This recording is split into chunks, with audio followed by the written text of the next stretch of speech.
All right, so to Magical's question of how I led myself on this spiritual journey, if I can be all the way, keep it a buck with you, okay, so I'll say that I've always been this way, really and truly, ever since I was younger. Again, I was the firstborn to my parents, and my parents were teenagers when they had me.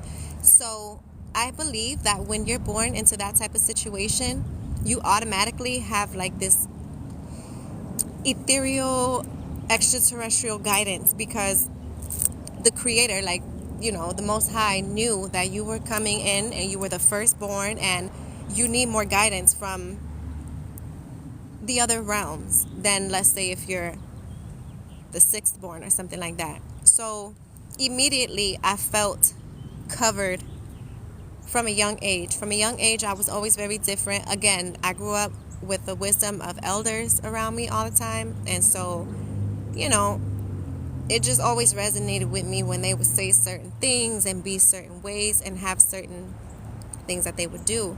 So I watched them, but like many of us, I lost myself in the process. Like many of us as well, I suffered a lot of traumatic events in my early childhood, dealing with certain forms of abuse and whatnot. And so it put me into a pretty dark place as I grew up, into like my early teens. The first time I got pregnant, I was like 15. I was forced to have an abortion, and then I got pregnant again when I was 16. Like, it was back to back, and again I was forced to abort the child. And so I struggled a lot with like mental things. I was very hurt, and so I self-medicated. Okay, I won't get into too many details of that. I don't know what's TikTok's regulations for that. That might be more of something for my YouTube channel. But I started to self-medicate very heavily. I have been puffing ganja since I was literally like 12. And then it was every day once I turned 14 years old. So amongst this self-medicating, I spiraled at a certain point. Okay, I want to say like 2017, I spiraled and I hit rock bottom. And what that looked like for me was literally me losing everything: my car, my phone, my job, all in the span of like 5 days. And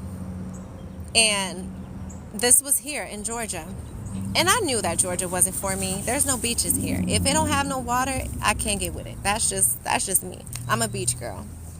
And so once I hit that rock bottom, I was like, you know what? I've been fighting this feeling of not liking where I am and not feeling the energetics of this land. So I said, let me go ahead and clear it. Let me get out of here. So I left. I went back to Cali with literally like $60 to my name. I didn't have a car. I didn't have a place to stay. No, nothing. And, I started from the bottom up.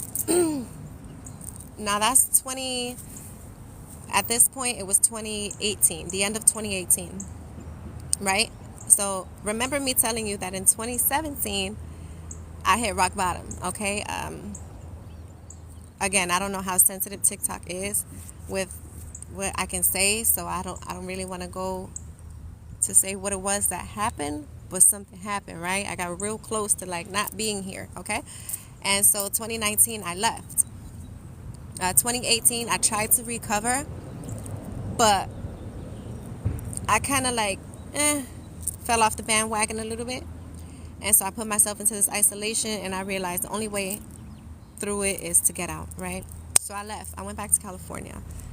So here I am, 2019, I'm in Cali, and I knew that there was a different path for me. I knew that life had to change dramatically, and I knew that my higher self was calling me. And, I needed to clear out some things in order to answer those calls. So I found psilocybin. I don't know if I can even say that on here. I mean, they don't know what kind I'm talking about. I found mushrooms, okay? And once I started to, get with that